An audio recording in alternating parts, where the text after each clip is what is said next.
Morning class 12 11 commerce व्यवसाय अध्ययन अध्याय 2 व्यवसाय संगठन का स्वरूप, इसका आज 6 क्लास है।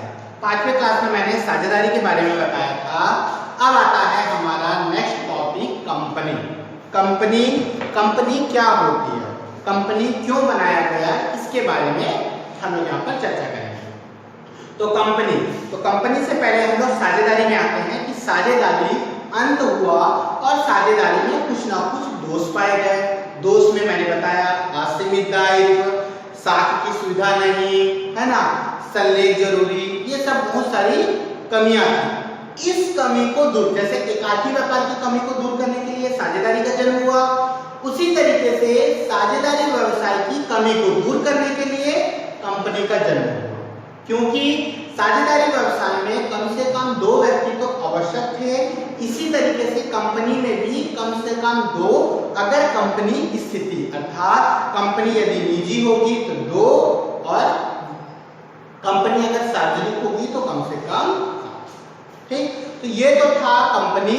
तो कंपनी जब साझेदारी व्यवसाय के दोष उसको दूर करने के लिए कंपनी का जन्म। जैसे पहला दोष था साझेदारी में असीमित दायित्व। असीमित दायित्व अर्थात यदि साझेदारी फर्म को बंद करना है और उस फर्म में बहुत सारा साख ऋण है, अब उस ऋण को चुकाना है, तब क्या करना पड़ेगा? जो साझेदार होंगे अपने निजी संपत्तियों से अपने दायित्व को चुकाएगा, ऋण को चुकाएगा।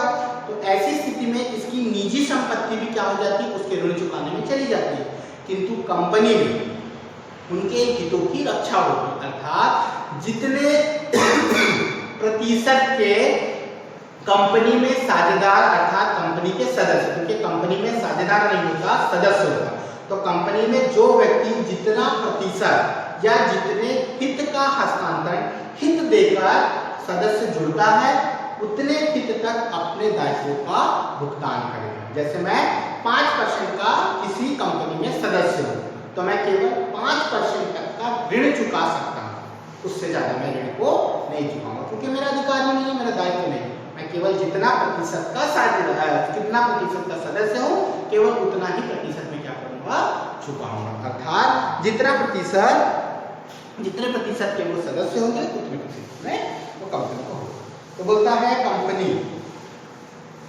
कंपनी की आवश्यकता ही आविष्कार की जननी है। जब जब मनुष्य आवश्यकता महसूस करता है तब तब नए आविष्कार होते। इंग्लैंड में औद्योगिक क्रांति के मशीनों का आविष्कार किया गया, जिससे समय श्रम की बचत होने लगी। ठीक उसी प्रकार एकाकी व्यापार की कठिनाई को दूर करने के लिए साझेदारी का जन्म हुआ, क्योंकि इन व्यवसाय के साधनों में वृद्धि हुई। कालांतर में मनुष्य से बढ़ती हुई मांग व साझेदारों की कठिनाई, कमी, है ना, दोष, साधनों की समस्या आने लगी, क्योंकि हर एक व्यवसाय में दोष होता है। तो इस दोष को दूर करने के लिए कंपनी का जन्म हुआ। मैंने बताया ना, एकाकी व्यापार की जो कठिनाई थी उसको दूर करने के लिए साझेदारी का जन्म हुआ, और साझेदारी व्यवसाय की कठिनाई या दोष को दूर करने के लिए कंपनी का जन्म हुआ। कंपनी की परिभाषा, कंपनी का अर्थ, ठीक है। कंपनी शब्द व्युत्पत्ति लैटिन भाषा के कंपनी शब्द से कम और पनिस शब्द का अर्थ साथ एवं रोटी, जिसका अर्थ साथ बैठकर रोटी खाने या भोजन करना। प्राचीन काल में व्यापारी गण एक साथ बैठकर भोजन तथा व्यापार संबंधी बातचीत करते थे, इसलिए सामूहिक व्यवसाय को कंपनी कहा जाने लगा, और धीरे धीरे व्यवसाय तरक्की करा। आज आप देख रहे हो कंपनी अर्थात क्या होता है। कंपनी की परिभाषा बोलता है, तो न्यायाधीश द्वारा दी गई परिभाषा, जिसमें न्यायाधीश जेम्स के अनुसार एक सामान्य उद्देश्य की प्राप्ति के लिए गठित व्यक्तियों का ऐच्छिक संघ कंपनी है। ऐच्छिक मतलब अपनी इच्छा से। दूसरा बोलता है न्यायाधीश मार्शल के अनुसार संयुक्त पूंजी वाली कंपनी एक वित्तीय व्यक्ति है जो अदृश्य एवं अमूर्त है, ठीक, और जिसका अस्तित्व केवल कानून की दृष्टि में है। याद रखना, कंपनी एक कृत्रिम व्यक्ति है। कृत्रिम अर्थात वह होता है जिसको हम मानते तो हैं किंतु उसका कोई अस्तित्व नहीं होता। जैसे हम लोग भारत को किसके रूप में, हमारा जो हिंदुस्तान है, भारत है, हम लोग उसको किसके रूप में मानते हैं? भारत माता के रूप में। पर कभी किसी ने देखा है कि भारत शायद में माता ही है? कभी अस्तित्व देखा नहीं देखा, फिर भी उसके अस्तित्व को मानते हैं ना। भारत हमारी क्या है, माता है, भारत को माता के रूप में हम लोग पूजते हैं, मानते हैं। तो उसी तरीके से कृत्रिम व्यक्ति वह होता है जिसका अस्तित्व हम मानते तो है, किंतु वो जिसका अस्तित्व वास्तव में नहीं है, किंतु फिर भी हम उसको मानते हैं।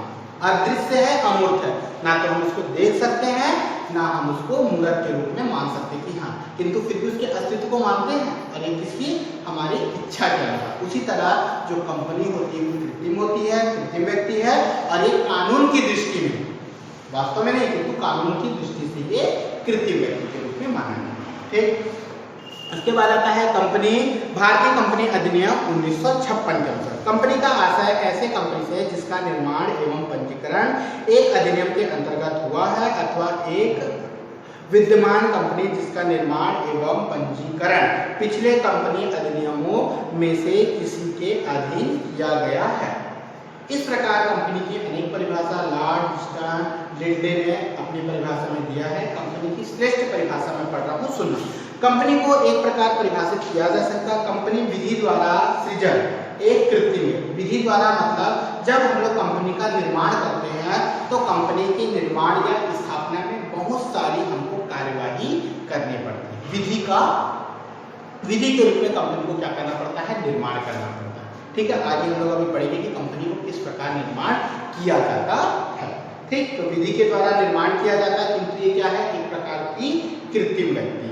क्यों? क्योंकि कंपनी जब अपने व्यवहार करती है, जैसे हम लोग आपस में लेन देन करते, दो व्यक्ति आपस में लेन देन करते, किसी से माल खरीदना, किसी को माल बेचना, किसी से पैसा प्राप्त करना, किसी को पैसा, जिस प्रकार हम वास्तव में मनुष्य होकर हम आपस में लेन देन करते हैं, उसी तरीके से कंपनी भी अपने व्यवहार को किसी अन्य पक्षकार से लेन देन करती है। कंपनी में व्यवहार होते हैं, अर्थात कंपनी अपने प्रोडक्ट उत्पादित माल को बेचती है, कच्चा माल खरीदती है, व्यक्तियों को पैसा देती है, व्यक्तियों से पैसा प्राप्त करती है, अर्थात व्यक्तियों की भांति काम करती है। किंतु कंपनी वास्तव में व्यक्ति नहीं है, मानव नहीं है, इसलिए कंपनी को कृत्रिम व्यक्ति कहा जाता है, जिसका अस्तित्व तो है किंतु वास्तविकता कृत्रिम व्यक्ति जिसका निर्माण किसी विशेष उद्देश्य के लिए होता है। तो आपको पता है उद्देश्य क्या होता है, किसी भी व्यवसाय का, चाहे वो एकाकी हो, साझेदारी हो, फर्म या कंपनी, इसका उद्देश्य क्या होता है, लाभ कमाना, जिसके सदस्यों का दायित्व सीमित होता है। एकाकी और साझेदारी में क्या होता था, असीमित, किंतु कंपनी में सीमित होता है, जिसका एक सर्व मुद्रा होती है। ठीक, और उत्तरदायित्व अवांछित होता है। ठीक, कंपनी की विशेषता। अब आता है कंपनी की क्या विशेषता होती है। तो विधि द्वारा सृजन कृत्रिम व्यक्ति, अभी मैं बताया यह एक प्रकार की कृत्रिम व्यक्ति है, जिसका वास्तविक अस्तित्व नहीं होकर भी कानून की दृष्टि से अस्तित्व माना जाता है। दूसरा पॉइंट बोलता है अवांछनीय सशक्त अधिकार, अर्थात किसी भी व्यक्ति का उस पर अधिकार उसके हित के अनुसार निर्धारित किया जाता है। ठीक, तीसरा पॉइंट बोलता है सीमित दायित्व। सीमित दायित्व अर्थात ऐसा दायित्व जब ऋण चुकाने की बारी आती है तो उसके सदस्यों का दायित्व उनके द्वारा खरीदे गए प्रतिशत या उनके द्वारा लगाई गई पूंजी या उनके द्वारा खरीदे गए अंशों तक सीमित होता है। अर्थात मैं जितने अंश का सदस्य होऊंगा केवल उतने प्रतिशत या उतने अंश तक मेरा अधिकार दायित्व होगा, सीमित होगा, उसी को बोला सीमित। अंशों का हस्तांतरण, आप अपने अंशों का हस्तांतरण कर सकते हो, ये कंपनी की दृष्टि से। कंपनी अगर निजी कंपनी होगी तो आप अपने अंशों का हस्तांतरण नहीं कर सकते हो, किंतु अगर सार्वजनिक कंपनी है तो आप अपने अंशों को हस्तांतरण, अपने अंशों को आसानी से बेच सकते हो, ये कंपनी की दृष्टि से। किंतु अपने अंशों का हस्तांतरण आप क्या कर सकते हो, कंपनी में कर सकते हो। उसके बाद आता है पृथक अवैधानिक अस्तित्व, मतलब अवैधानिक अस्तित्व, कंपनी अलग हो गया और आप अलग हो। आप कंपनी के माध्यम से नहीं, आपका दायित्व अलग है, आपके अधिकार अलग है, आपका अस्तित्व अलग है, और कंपनी का दायित्व अलग है, कंपनी का अधिकार अलग है, कंपनी का अस्तित्व, मतलब कंपनी और सदस्य दोनों का अस्तित्व अलग अलग है, किंतु साझेदारी में अस्तित्व एक माना जाता है। मतलब अगर किसी व्यक्ति ने साझेदारी में अगर किसी व्यक्ति ने कोई व्यवहार किया, अर्थात साथ में फर्म ने व्यापार किया, अगर व्यवसाय व्यवहार कर रहा है, मतलब कंपनी और फर्म दोनों को एक माना जाता है साझेदारी में, किंतु कंपनी में और यहाँ सदस्यों में दोनों का अस्तित्व अलग माना, दोनों अलग अलग। कंपनी जब व्यवहार करेगी तो कंपनी ने व्यवहार किया बोलेंगे, सदस्य व्यवहार करेगा तो सदस्य व्यवहार किया। यहाँ पर दोनों का अस्तित्व क्या हो जाता है, अलग हो जाता है कंपनी में। लेकिन साझेदार में फर्म और साझेदार जब दोनों आपस में हैं और अगर कोई व्यक्ति व्यवहार करता है तो व्यक्ति के साथ साथ फर्म व्यवहार किया ऐसा माना जाएगा, अगर कोई फर्म व्यवहार करता है तो व्यक्ति ने भी व्यवहार किया ऐसा माना, मतलब दोनों का अस्तित्व एक माना जाता है साझेदारी फर्म में, लेकिन कंपनी में अस्तित्व अलग अलग होता है। सर्वमुद्रा, सर्वमुद्रा मतलब किसी भी व्यवसाय को प्रारंभ करने के लिए, कंपनी को प्रारंभ करने के लिए उसकी सर्वमुद्रा होती है। कंपनी कितनी पूंजी के साथ पंजीकृत है, पंजीकृत अर्थात साझेदारी व्यवसाय में पंजीयन कराना ऐच्छिक है। मैंने भी बताया करा भी सकते हो, नहीं कराओगे तो भी कोई दिक्कत नहीं है, किंतु कंपनी में पंजीयन कराना अनिवार्य है। बिना पंजीयन के, चाहे वो निजी कंपनी हो चाहे सार्वजनिक कंपनी हो, निजी कंपनी और सार्वजनिक कंपनी अगर पंजीयन कराती है, पंजीयन कराने के बाद उसको पंजीयन प्रमाण पत्र प्राप्त होता है और उस प्रमाण पत्र के बाद कंपनी क्या कर सकती है, अपनी व्यवसाय को प्रारंभ कर सकती है। और कंपनी जब पंजीयन होगी तो पंजीयन कराने पर उसको बताना पड़ेगा कि उसकी अधिकृत पूंजी कितनी है, कि कम से कम पूंजी के पास, कंपनी के पास कितनी पूंजी जमा है, उतनी पूंजी उसके पास होनी चाहिए, अधिकृत पूंजी, जिसको सर्वमुद्रा कहा जाता है। प्रतिनिधित्व प्रबंध, कंपनी का समापन और कार्यक्षेत्र की सीमा, कंपनी नागरिक नहीं, कंपनी अंशधारी एजेंट नहीं, ये सब कंपनी की विशेषता थी। अब आता है कंपनी संगठन के लाभ। कंपनी संगठन के लाभ, तो पहला पॉइंट है अधिक वित्तीय संसाधन। कंपनी के पास बहुत सारे वित्तीय मतलब पैसे के संसाधन है, अंशों के रूप में, ऋण पत्रों के रूप में, है ना, प्रतिभूतियों के रूप में, यह प्रकार के संसाधन। दूसरा सीमित दायित्व, मैंने भी बताया। तीसरा अंशों का हस्तांतरण, कंपनी अपने अंशों का हस्तांतरण या सदस्य अपने अंशों का हस्तांतरण कर सकते हैं। सशक्त अस्तित्व, प्रबंध पेशे के रूप में विकास, विस्तार की क्षमता, आप अपनी कंपनी, अपने व्यवसाय को बढ़ा सकते हो, इसकी कोई सीमा नहीं है। जनता पर विश्वास, कंपनी देखना, जनता कंपनी पर बहुत सारा पैसा लगाती है क्योंकि कंपनी पर जनता को विश्वास होता है। उसके बाद आता है सामाजिक उपयोगिता, कंपनी व्यवसाय ही सामाजिक संगठन है जिसमें समाज बहुत बड़े भाग संबंध रखता है। कंपनी में पूंजी लगाने, प्रबंध संचालन करने, उच्च कोटि का आधुनिक सामान उपयोग करने कंपनी की विशेषता है, जिसमें कंपनी सामाजिक उपयोगिता में वृद्धि होती है। उसके बाद आता है प्रजातांत्रिक प्रबंध, बड़े पैमाने पर उत्पादन, कंपनी है, कंपनी में बहुत सारे लोग पैसा लगाते हैं, कंपनी में ज़्यादा पैसा होती है, कंपनी में काम बहुत लोग करते हैं तो उत्पादन भी ज़्यादा होता है, क्योंकि कंपनी जितना ज़्यादा उत्पादन करेगी उतना ज़्यादा सामान को बेचेगी, सामान बेचेगी तो उतना ज़्यादा कंपनी को लाभ होगा, इस तरीके से उत्पादन ज़्यादा होगा।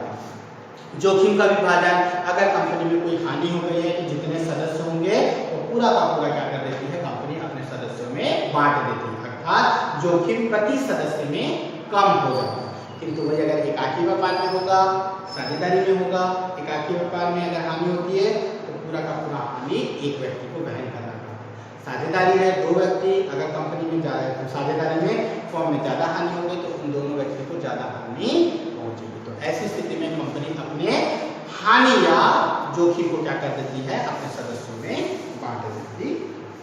उसके बाद आता है कंपनी के दोष।